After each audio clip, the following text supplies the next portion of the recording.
Didi Moore est presque une caricature. Je pense qu'elle croit réellement que ce qu'elle raconte est vrai.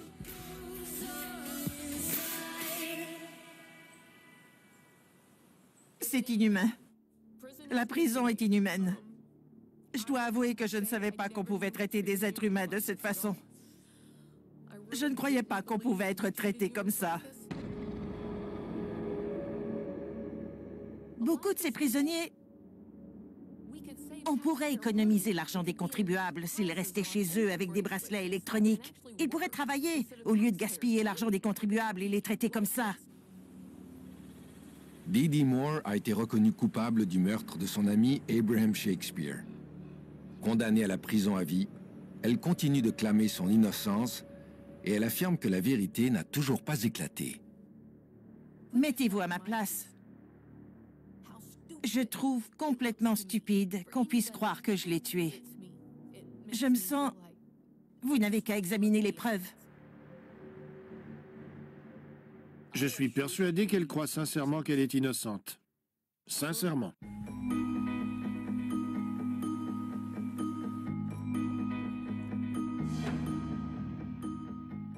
La vie d'Abraham Shakespeare a changé du jour au lendemain. Il a eu une enfance difficile.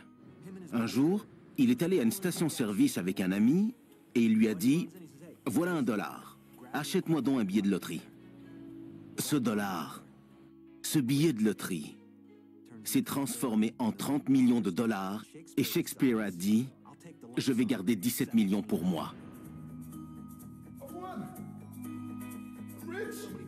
Ce n'est pas parce qu'on gagne à la loterie que la vie s'améliore. C'est souvent le contraire. C'est ce qui est fascinant avec la loterie. Elle peut chambouler, elle peut changer, elle peut transformer la vie des gens les plus ordinaires. Abraham Shakespeare a abandonné l'école en 7e année. Il pouvait écrire son nom, mais c'était à peu près tout. Puis, subitement, il a 17 millions dans son compte en banque. C'était quelqu'un de vulnérable, de peu instruit, facile à manipuler, surtout par une femme flamboyante qui lui dit « Je veux être ton ami ». Il était très futé, très futé. Il était très gentil et très futé.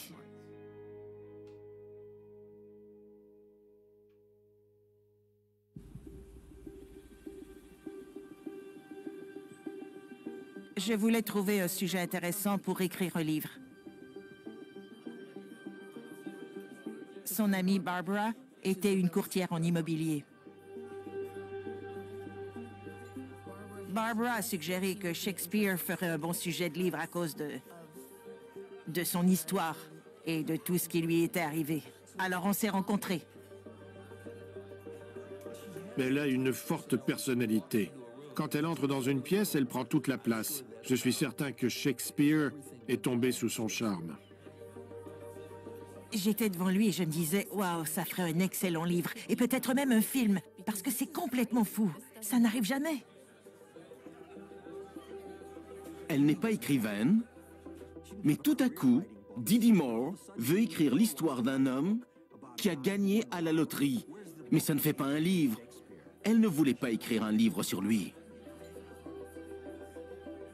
Quand on regarde de plus près la vie de Didi Moore, on découvre plusieurs choses étranges. Elle a travaillé pour une compagnie de cellulaire où elle vendait des contrats, des choses comme ça. Elle a été congédiée. Congédiée pour fraude. Pour fraude.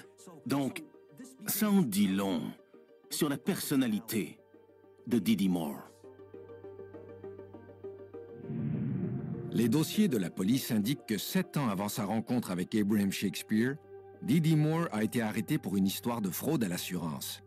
Elle aurait été retrouvée ligotée dans un fossé par un passant. Une fois à l'hôpital, elle a prétendu avoir été agressée, kidnappée et violée par 3 hommes d'origine hispanique. Ceux-ci lui auraient également volé son véhicule d'une valeur de 46 000 $. Rien de tout ça ne tient la route. C'est une supercherie. Elle n'a jamais été ligotée, elle n'a jamais été violée, elle n'a pas été bâillonnée, elle n'a pas été battue. Elle a tout planifié. Elle a demandé à 3 hommes de lui prendre son véhicule. Pourquoi? Parce qu'elle n'arrivait plus à le payer. Elle n'en avait plus les moyens. Je ne suis pas une criminelle. Je ne suis pas malhonnête. Vous pouvez me faire passer un contrôle antidrogue. Prenez un échantillon de mes cheveux. Je n'ai jamais pris de drogue de ma vie. Vous avez été reconnu coupable d'autre chose avant. Je ne suis jamais allée en prison et je n'ai pas été condamnée. J'ai présenté un plaidoyer de non-contestation. C'est différent. Au cours de leur enquête, les policiers apprennent que Dee Dee est lourdement endettée. Après sa condamnation, elle et son mari doivent payer un dédommagement et ils déclarent faillite peu de temps après. C'était il y a 15 ans. Ça n'a rien à voir. Si vous voulez fouiller dans mon passé, pourquoi vous ne parlez pas des 15 ou 20 années où j'ai travaillé comme infirmière, où j'ai aidé des gens, où j'ai hébergé des gens chez moi? N'essayez pas de me faire passer pour une personne cupide parce que je ne suis pas comme ça. Elle est passée d'une fraude mineure à une fraude de plusieurs millions de dollars. Dee Dee a vu en Abraham Shakespeare son laissez-passer pour un avenir meilleur. Il était tout ce qu'elle cherchait. Dee Dee Moore était quelqu'un qui, tout au long de sa vie, avait commis de petites fraudes pour tenter de déjouer le système. Eh bien, cette fraude-là serait sa dernière.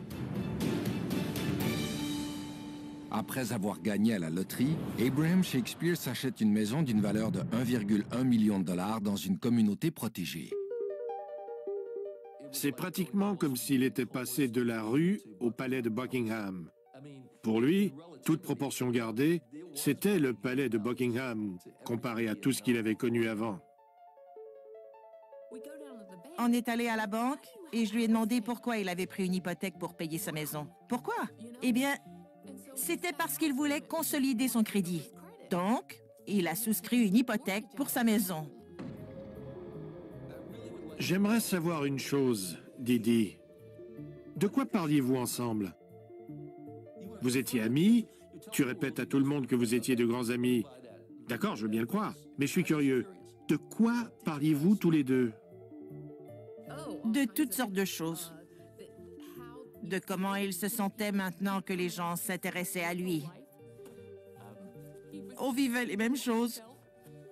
J'ai toujours eu de l'argent et il a vécu les mêmes choses que moi quand il a gagné le gros lot. Des amis sont sortis de nulle part.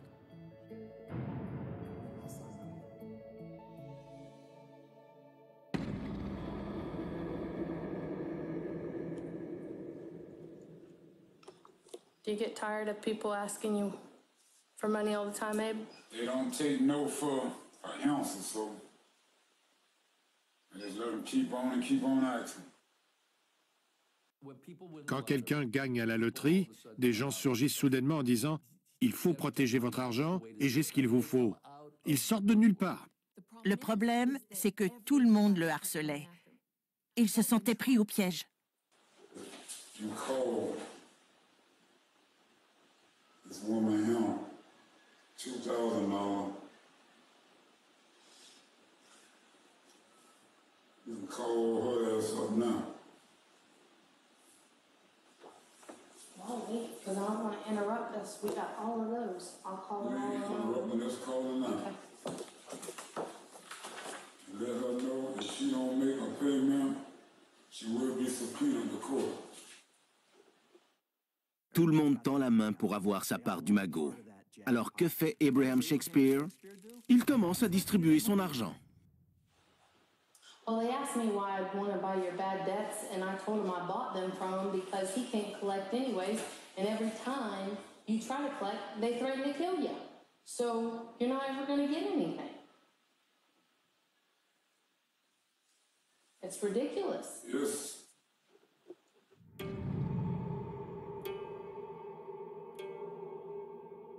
Dee Dee Moore raconte qu'Abraham Shakespeare était déçu de sa vie de millionnaire parce que des gens qu'il connaissait à peine le harcelaient sans cesse pour lui soutirer de l'argent. Toujours selon Dee Dee, au début de l'année 2009, Shakespeare lui aurait demandé de l'aider à quitter la ville. So where you want to go to? It don't matter to me. I'm not a picky person. En fait, Abraham m'a demandé d'encaisser son argent, c'est-à-dire l'argent qu'il avait transféré dans mon compte. Il n'avait rien. Non seulement il était pauvre, mais il n'avait ni instruction, ni expérience. Puis cette femme haute en couleur est arrivée et l'a pris sous son aile. Il n'avait aucune chance face à Didi. Are you going to miss your home? Yep, I miss it, but life goes on. J'ai tout filmé parce que je voulais vraiment écrire un livre sur Abraham. Et je ne voulais pas qu'on puisse me poursuivre en affirmant que je l'avais mal cité. And you sure this is what you want to do about leaving this house? You're not going to miss it. You're not going to miss it when you leave. This is what you want to do. Didi l'a manipulé pour le convaincre de tourner cette vidéo. En théorie, cette vidéo prouve qu'elle n'a jamais voulu lui faire de mal ou le faire disparaître. Donc, elle croit qu'elle a un alibi parfait parce que c'est lui qui voulait disparaître. J'étais triste pour lui. Je connais cette sensation, je sais. Je sais que c'est difficile de dire non quand on veut aider tout le monde. Mais on ne peut pas sauver tout le monde, sinon il ne nous restera plus rien. What they do? Count all your money up? That's what it seemed like to me they tried to do. What time fly? On ne sait pas ce qui s'est tramé en coulisses. On ne sait pas ce qu'elle lui a dit. Les dossiers de la Cour indiquent qu'en avril 2009, les actifs d'Abraham Shakespeare ont été transférés à Didi Moore. Soudain, tous ses actifs sont transférés où? Dans la compagnie de Didi Moore. Parce que je soupçonne que lorsque Didi Moore a fait irruption dans sa vie, elle lui a dit « Je vais prendre le contrôle de tes actifs et je vais les faire fructifier pour toi. Tu n'auras plus jamais à t'inquiéter. » Elle l'a manipulé, voilà ce qu'elle a fait. Abraham encaisse tout son argent et il veut l'enterrer. Je ne veux pas qu'il fasse ça sur une de mes propriétés, mais il me supplie, et moi... Il insiste et il finit par me proposer 300 000 $. Bon, je me dis alors que ce serait stupide de refuser. Vraiment stupide. 300 000 $, c'est toujours bon à prendre, non? J'ai plein de propriétés. Alors pourquoi pas? Je l'ai laissé en choisir une. Elle prétend qu'Abraham Shakespeare voulait qu'elle prenne tout son argent parce qu'il devenait paranoïaque. Il ne voulait plus le laisser à la banque. Il voulait prendre tout son argent, creuser un trou dans une cour et le cacher là. Qui va croire une histoire pareille? Son argent, ses voitures, sa maison, tout ce qu'il possède est transféré à la compagnie de Didi. Il lui signe une procuration et ensuite, devinez quoi? Boum! Abraham Shakespeare disparaît.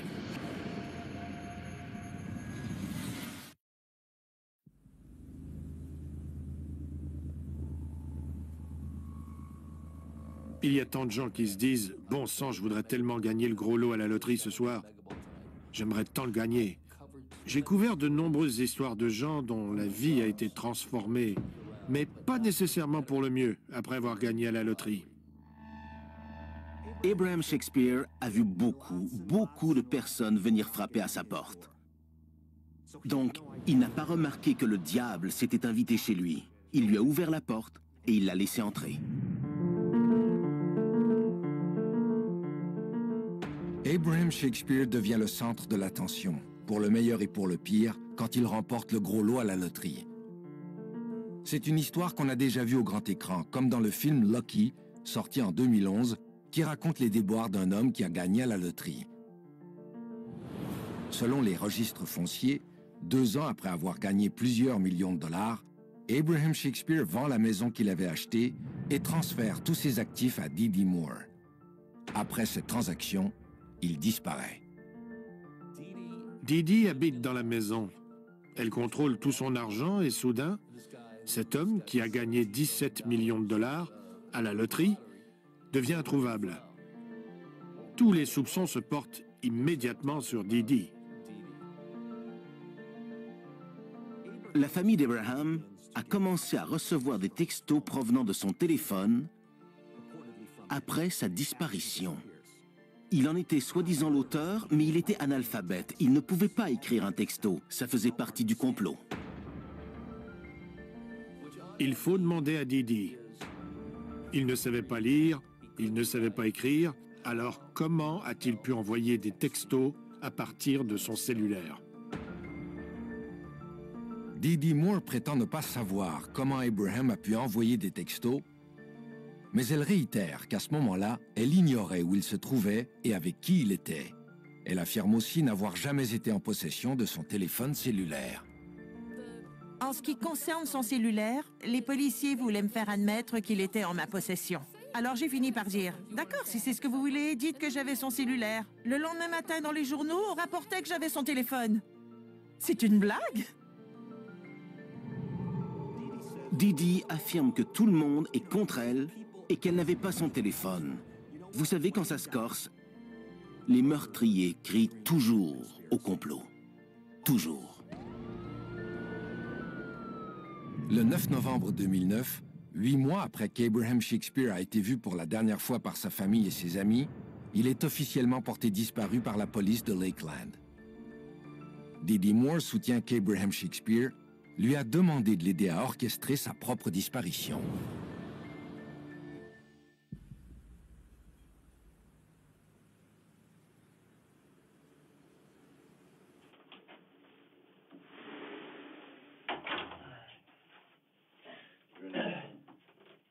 Bon, Didi. D'accord. Alors, je vais tout vous raconter depuis le début. Je vais tout vous dire. On va rester ici pour écouter ce que tu as à dire, d'accord? Mais arrête de nous faire perdre notre temps. C'est très compliqué. Et j'ai dit beaucoup de mensonges. J'étais effrayée et j'ai été stupide. C'est vrai, c'est ma faute. J'ai été stupide, je ne peux pas le nier. C'est entièrement ma faute. Mais je n'avais jamais été dans une telle situation avant. Je n'ai pas de mobile, je n'ai aucune raison. J'aimais cet homme. C'est difficile, non seulement pour nous, mais pour n'importe qui, de regarder la situation et de croire que sa corvette, sa maison et tout le reste ont été transférés à ton nom. Et ensuite, tu viens nous dire qu'Abraham le savait et que c'était ce qu'il désirait. C'était pour pouvoir investir dans une compagnie, blablabla. C'est encore plus difficile à croire quand on tient compte de tout ce que tu as fait après le 6 avril pour cacher sa disparition, pour faire croire qu'il était encore en vie. Et ensuite, quand il est devenu évident qu'il était mort... J'ai déjà tout expliqué, j'y arrive justement. Au moment de la disparition d'Abraham, que raconte Didi en gros? Elle dit « Je l'ai aidé à disparaître, j'ai tout organisé pour lui comme ça, plus personne ne pourra l'embêter. » Je pense sincèrement qu'elle croit que son histoire est vraie, même si elle sait que ce n'est pas vrai. Elle persistait à dire qu'elle ne savait pas où il était, qu'il était son ami. Quand les enquêteurs lui ont mentionné qu'il avait disparu, elle a dit « Je n'ai rien à voir là-dedans, c'est mon ami. »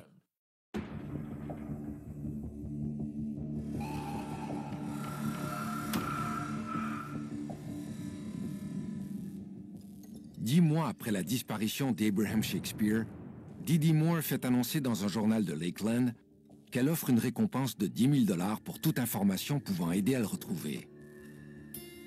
Didi affirme qu'elle a aidé Shakespeare à organiser son départ, mais qu'elle a par la suite cessé de recevoir de ses nouvelles. Elle disait « Je suis désespérée parce que mon ami a disparu, je n'ai rien à voir là-dedans et je ne sais pas ce qui lui est arrivé. Il a disparu et j'ai perdu contact avec lui, je n'arrive plus à le joindre. C'était du délire. » Et les policiers ont reçu beaucoup d'appels dans cette affaire.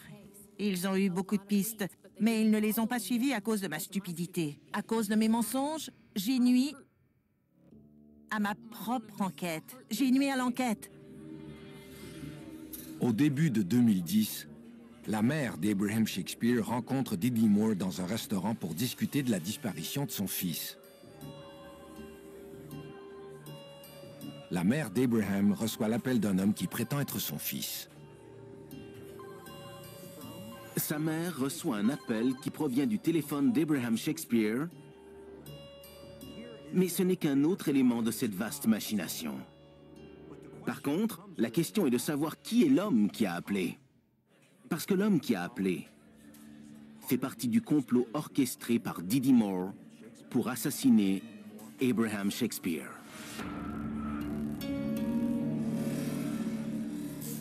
Ce n'était pas prémédité. Je ne me suis pas dit un jour, j'ai tout son argent et dans 4 mois, je vais me débarrasser de lui. Il avait plus de valeur pour moi vivant.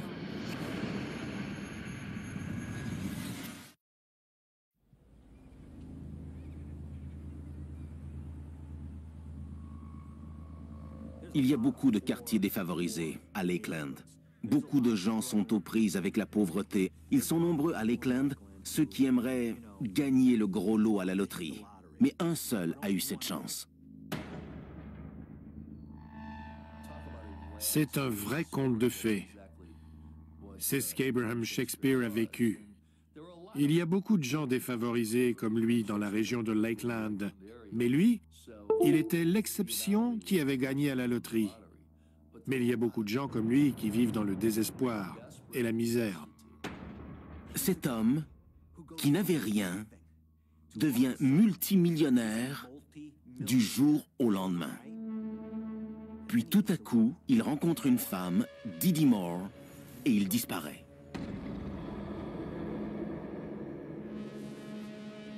Depuis que je suis ici, j'ai rencontré des gens originaires de Lakeland, dont une fille qui m'a dit « J'habitais à Lakeland, Didi ». Puis en pleurant, elle a ajouté « Je sais que tu n'es pas coupable ». Je lui ai demandé pourquoi, et elle a répondu « Parce que je connais une fille qui connaît l'homme qui l'a tuée ». Je lui ai demandé si elle était sérieuse et elle a dit que oui, mais je ne peux pas l'utiliser comme preuve. Mon procès est terminé. Presque tous ceux que j'ai interviewés en prison clament leur innocence. Mais la plupart d'entre eux ne sont pas innocents.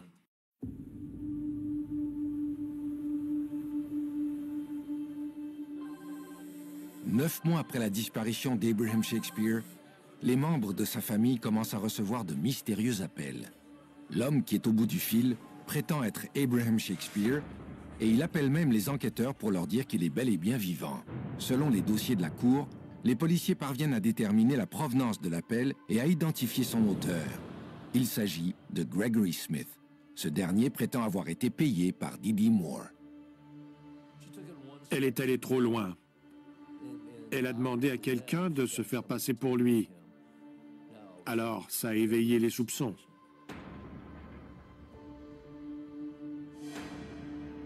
Quand j'ai connu Greg, il n'était pas content du tout parce qu'Abraham m'avait cédé son hypothèque. J'allais saisir sa maison parce qu'il accusait des retards dans ses paiements hypothécaires. Chaque fois que j'allais essayer de recouvrer mon argent, il avait toujours une excuse. À cette étape, les enquêteurs savaient une chose au sujet de Didi Moore. C'était une menteuse et une manipulatrice. C'est un fait. Il a appelé à partir d'un cellulaire. Il savait que la police pouvait le retrouver. Il le savait. Il voulait que la police le retrouve grâce à son cellulaire parce qu'il voulait collaborer avec les policiers et détourner leur attention sur moi. Les tueurs cupides, quand on dresse un portrait global de leurs crimes du début à la fin, font toujours les mêmes erreurs. Vous savez pourquoi ils font toujours les mêmes erreurs? Parce qu'ils ne pensent qu'à une seule chose, l'argent. C'est pour ça qu'ils font des erreurs. Et Didi ne fait pas exception à la règle.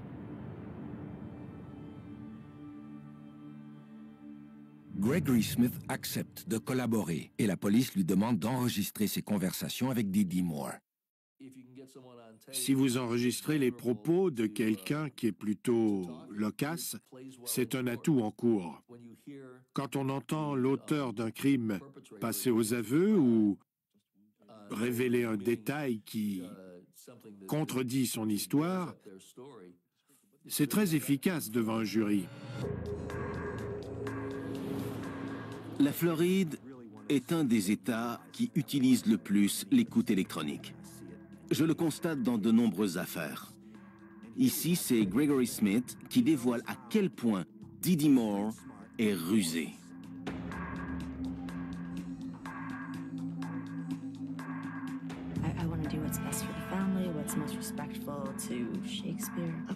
was the body. With $50,000 à quoi, puis just put the body. C'est ce qui a causé sa perte. Elle s'est prise à son propre jeu. Lors d'une conversation enregistrée, Gregory Smith propose son aide à Dee Dee Moore à condition qu'elle lui raconte ce qui est réellement arrivé à Abraham Shakespeare. Dee Dee Moore révèle à Smith qu'elle est impliquée dans la mort d'Abraham. C'est lui qui l'a proposé. Je lui ai demandé pourquoi je devais faire ça au lieu d'appeler la police. Gregory Smith a été très rusé dans toute cette affaire parce qu'il a battu Dee Dee à son propre jeu. C'est vrai, elle croyait pouvoir le duper, mais c'est lui qui a fini par la duper. Greg m'a fait marcher. Il m'a mené en bateau. Elle a offert $50 000 à Gregory Smith pour qu'il se débarrasse du corps d'Abraham à sa place. Et voilà. Ils auraient pu continuer à l'enregistrer pendant 3 semaines et l'écouter pendant 2000 heures parler pour ne rien dire, mais elle a fait cette révélation choc. Selon les rapports de la police, les autorités enregistrent le 25 janvier 2010 une conversation entre Dee Dee Moore et Gregory Smith, au cours de laquelle elle révèle que le corps d'Abraham Shakespeare est enterré dans sa cour, sous une dalle de béton. Dee Dee est prise en filature et les policiers la surprennent en train d'acheter des pelles, des bâches de plastique et du javelisant. Ils en déduisent qu'elle a l'intention de déménager le corps de sa victime. Le lendemain, les policiers procèdent à l'excavation de sa cour. Gregory Todd Smith est le témoin clé de cette affaire. Mais vous avez acheté une pelle et tout le matériel requis et vous les avez donnés à Greg Smith pour qu'il déterre le corps. Oui, mais c'est ce que je voulais leur faire croire. Je ne pensais pas que le corps était là. Je voulais que les policiers le croient. Je voulais voir ce que ça ferait. Et s'ils sont tombés sur un corps, ils n'avaient qu'à appeler le bureau du shérif. Moi, je n'ai rien à voir là-dedans. Mais quelqu'un doit payer par contre. Moi, je ne voulais pas qu'ils croient que je cherchais à dissimuler un meurtre. Dee Dee essaie de rattraper son erreur, mais elle n'y arrive pas. Il n'y a qu'une conclusion possible. Quand on s'attarde uniquement aux faits dans cette affaire, ça devient évident. Ça saute aux yeux, elle a tout orchestré. Elle a obtenu cette procuration, elle a pris possession de ses actifs et elle l'a assassiné.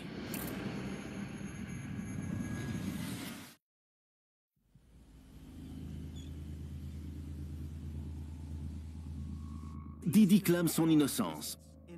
Je suis innocente, j'ai été piégée, c'est un complot. Mais il y a un gros problème. Elle sait où se trouve le cadavre d'Abraham Shakespeare. Comment a-t-elle pu le savoir? La seule raison qui peut l'expliquer, c'est qu'elle a participé au crime.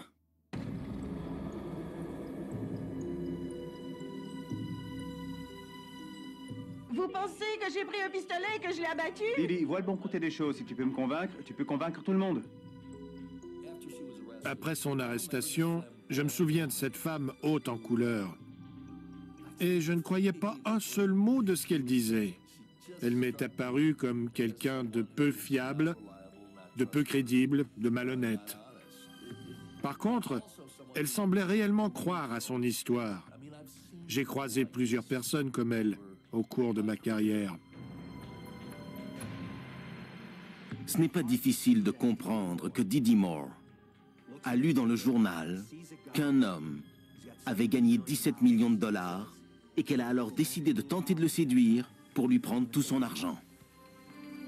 Peut-être qu'elle n'avait pas l'intention de le tuer, mais en tout cas, il est mort.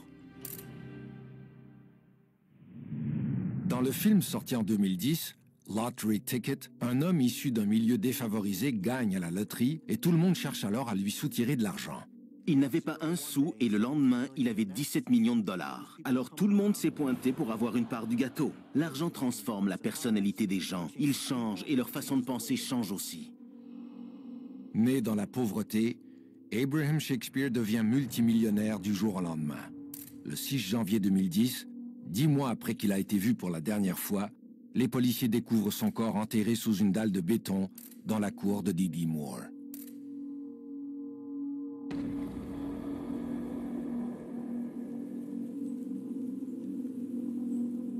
On a eu les réponses à plusieurs de nos questions. Alors, c'est maintenant le temps de tout révéler et d'aller au fond des choses. La question que je poserai à Dee Dee, c'est... Dee Dee, tu persistes à dire que tu n'as rien à voir là-dedans? Alors comment son corps a-t-il abouti dans ta cour? Il y avait tout de même un corps dans votre cour. Et il ne cessait pas de me le dire. Alors comment pouvait-il le savoir? J'ai été piégée parce que je crois qu'il était impliqué. Je voulais savoir qui était impliqué. Elle tourne en rond, vraiment. Elle a l'air d'une enfant. Elle a l'air de quelqu'un qui est coupable. Il n'y a pas d'autre explication. Il n'y en a pas. Certaines des choses que tu as dites sont peut-être vraies. Mais tu ne nous as pas tout dit. Je peux t'assurer que... Regarde-moi dans les yeux. Ne baisse pas les yeux. Regarde-moi quand je te parle, d'accord? Tu ne l'as peut-être pas tué. Mais je suis convaincu que tu es impliqué. D'accord? Et que c'est toi qui es tout orchestré. D'accord? Je ne croyais pas un mot de ce qu'elle racontait. J'ai menti, je n'avais pas le choix. Je le reconnais, je le regrette. J'ai fait une erreur. Je les ai laissés enterrer l'argent sur une de mes propriétés. Je ne croyais pas que c'était illégal. Je n'ai pas pensé aux conséquences. C'était stupide de ma part. Mais est-ce que je mérite de passer le reste de ma vie en prison pour une histoire de meurtre dans laquelle je n'ai rien à voir? Absolument pas. Quand le corps d'une victime de meurtre est enterré dans votre cour, c'est que vous êtes probablement le meurtrier. Mais que fait Didi? Elle essaie de s'en sortir, mais c'est impossible.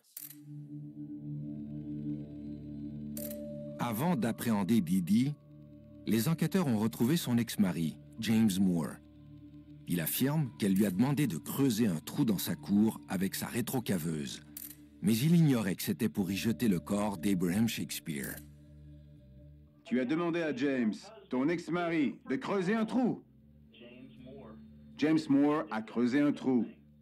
Je le sais, d'accord? Et lui aussi, il le sait.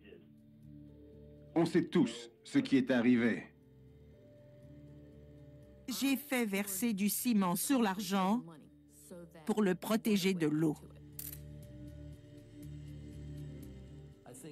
Je crois que c'est une menteuse pathologique typique. Elle croit à tout ce qu'elle dit, même si c'est invraisemblable. Je pense qu'elle croit sincèrement à tout ce qu'elle raconte. Peu importe les faits précis ou ce qui est arrivé dans le passé, la vérité, c'est ce qu'elle dit dans le moment présent. Ils pensent que vous croyez ce qu'ils disent. Tout ce qui compte pour eux, c'est de se dire « je l'ai convaincu ».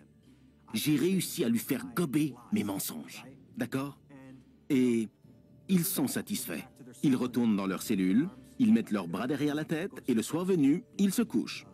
Quand les faits sont irréfutables, la vérité éclate, surtout dans ce cas-ci.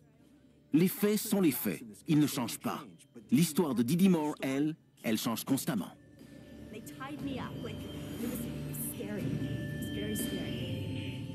Ils ont creusé sous le béton. Ils ont creusé pour récupérer l'argent, puis ils ont mis le corps dans le trou. Si vous consultez le rapport d'autopsie, vous allez voir qu'il a été trouvé en position fétale, ce qui indique qu'ils l'ont probablement poussé. Du moins, c'est ce que les avocats en ont déduit. Quand je vais obtenir mon nouveau procès, on va démontrer qu'il a été poussé dans le trou. Le trou dans lequel Abraham a été trouvé hier, c'est le seul qui a été creusé à cet endroit. On a fait venir des anthropologues judiciaires, on a pris des photos et filmé des vidéos. Un seul trou a été creusé à cet endroit et c'est celui dans lequel on a trouvé le corps d'Abraham Shakespeare hier matin. Dans les faits, elle lui a tiré 2 balles dans la poitrine. Avec un pistolet de calibre 38.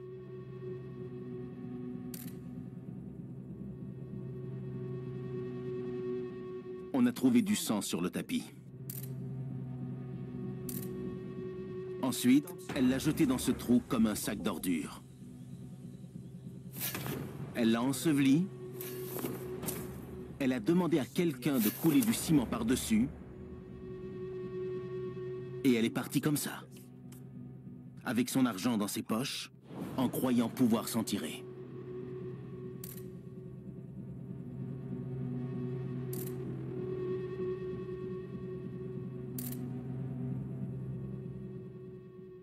Vous voulez que je vous dise que je mens? Il est innocent. Alors vous allez mettre un homme innocent en prison. Mais toi, tu n'es pas innocente. Pas toi. Vous voulez que j'avoue? Tu ne l'es pas. Que j'ai payé un faux pour tuer Abraham et ce n'est pas vrai. Je ne paierai jamais pour faire tuer quelqu'un pour une foutue question d'argent. Alors, c'est quoi la vérité? Tu l'as tué toi-même?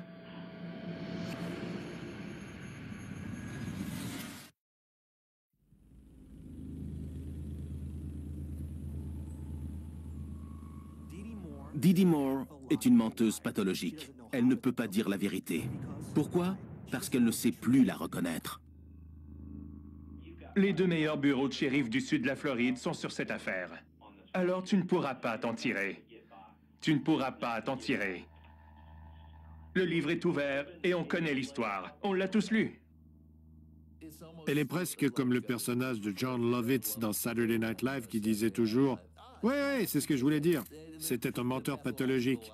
Attendez, attendez, j'en ai une autre pour vous. »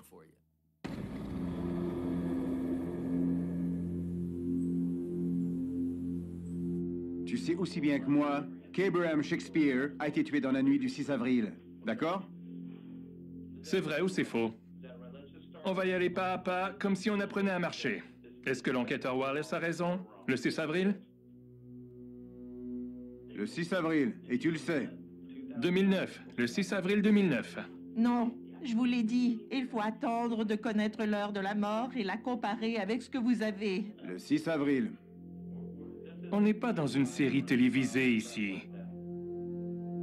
Enterrer un homme dans sa cour, le recouvrir de béton, conduire et garer sa voiture dessus ou son bateau, ça démontre de l'insensibilité. Ça démontre de la haine pour autrui et une absence totale de compassion. C'est le temps de passer aux aveux. Je suis sérieux. On a fini de jouer.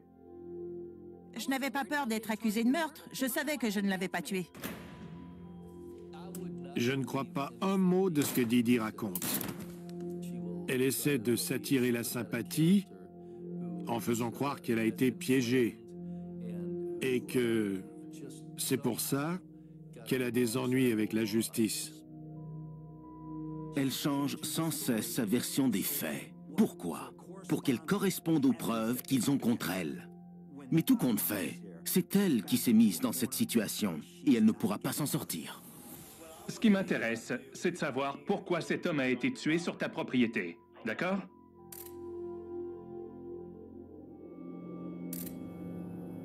Après la découverte du corps d'Abraham Shakespeare dans la cour de Didi Moore, cette dernière raconte aux enquêteurs les circonstances de sa mort au cours d'une discussion sur une base volontaire. Elle leur explique d'abord qu'Abraham a été tué lors d'une transaction de drogue qui a mal tourné. Le trafiquant m'a menti. Didi. Je me fiche de ce que vous pensez. Didi, arrête.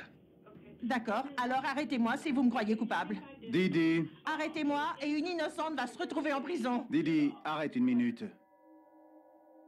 Est-ce qu'il y a des preuves de cette transaction de drogue avortée? Non. Alors ensuite? J'ai menti. Je vous ai dit que j'avais menti. Pourquoi m'ont-ils menti? Ils n'avaient aucune raison de le faire. J'ai beaucoup menti et je vous ai dit que je mentais. Je n'ai pas menti puisque je vous ai dit que je mentais. Réfléchissez, j'avais des raisons de mentir. Ils menaçaient de tuer mon fils. Mon fils! Mon fils! Didi est extravagante. C'est une actrice, en quelque sorte. Les policiers réfutent vite son histoire de drogue. Alors, Didi les oriente vers le cousin d'Abraham Shakespeare, un dénommé Cedric. Didi, on sait que Cedric n'est pas impliqué. Il me faisait peur. Vraiment? J'ai découvert que ce n'était pas lui, mais... Il y a 5 minutes, si je ne t'avais pas dit qu'on avait des enregistrements, tu aurais accusé Cedric. J'aurais pu leur dire qu'un éléphant rose avait fait le coup. Les meurtriers comme Didi Moore, quand ils sont confrontés aux faits, quand ils sont confrontés aux preuves, essaient toujours de trouver des explications parce qu'ils sont convaincus de pouvoir s'en tirer. Au fil des jours, durant son interrogatoire, Didi présente de multiples versions des faits et d'après elle, elles sont toutes vraies. Elle avance même qu'elle aurait été menacée par un agresseur inconnu et que son fils aurait tué Abraham Shakespeare pour la défendre. Didi, raconte-nous ce qui s'est passé. N'essaie pas d'inventer des histoires. Je vous ai expliqué exactement ce qui était arrivé, mais je ne vous ai pas donné de nom. Pourquoi tu ne donnes pas de nom? Je vous ai toujours raconté la même histoire. J'ai seulement omis les noms. Non, c'est faux. Non, c'est faux. Non, c'est toujours des versions différentes. Ronald, puis Cedric. Puis ci, puis ça, et encore autre chose. T'as même déjà mentionné ton fils. Je n'ai jamais dit ça. Vous avez parlé de votre fils aux enquêteurs. Non, quand? J'ai vu la vidéo où vous en parlez. Quelle vidéo? Qu'est-ce que... La vidéo de l'interrogatoire. Qu'est-ce que j'ai dit exactement? Que votre fils avait tué Abraham pour vous protéger. Mais je l'ai dit... De quelle manière? Tu serais prête à détruire la vie de ton fils? Il ne sera plus jamais le même. Je sais. Il ne sera plus jamais le même à cause de toi. Mais il le sait. À cause de toi. Et le pire, c'est que tu t'en fiches. Tu t'en fiches. Tu ne te préoccupes que de toi. Non! Tu ne te préoccupes que de toi. Tu es la femme la plus égoïste que j'ai jamais vue de ma vie. Non, mon fils n'a rien à voir là-dedans. Elle jette son propre fils, la chair de sa chair, dans la fosse au lion. Et qu'est-ce qu'elle fait ensuite? Ensuite, elle prétend qu'elle n'a jamais dit ça. Attends un peu. Ça a été filmé. Oh, s'il te plaît, Didi. J'y arrive. Je leur ai dit que s'ils protégeaient ma famille, je leur dirais tout ce qu'ils voulaient savoir. Protégez ma famille, je vous dirai tout. Les individus qui ont creusé le trou ont menacé mon fils. Elle a beau mentir, tous les éléments à charge désignent une seule personne, Didi Moore. Elle a tué Abraham Shakespeare. Il n'y a qu'une seule personne qui avait un cadavre enterré dans sa cour. Il n'y a qu'une seule personne qui savait exactement où il était. Et il n'y a qu'une seule personne qui peut répondre à nos questions. Ouais, Didi Moore. C'est toi. Vous savez que je ne l'ai pas tué. Non, je ne le sais pas. Je l'ignore. Non, n'essaie pas de me faire dire que je le sais, je ne le sais pas. Je ne resterai pas ici à me faire dire « Allez voir un tel, il va vous dire que je ne l'ai pas tué. » Moi, je crois que tu l'as fait. Le 10 décembre 2012, 4 ans après la rencontre de Didi Moore et d'Abraham Shakespeare, Didi est accusé de meurtre et condamné à la prison à vie. Les libérations conditionnelles étant interdites en Floride, Didi passera le reste de ses jours derrière les barreaux. Malgré le verdict de culpabilité et des preuves accablantes, Didi Moore continue de clamer son innocence. Pourquoi je continuerai à mentir si je n'ai rien à voir avec ce meurtre? Vous refusez de croire que ces personnes existent?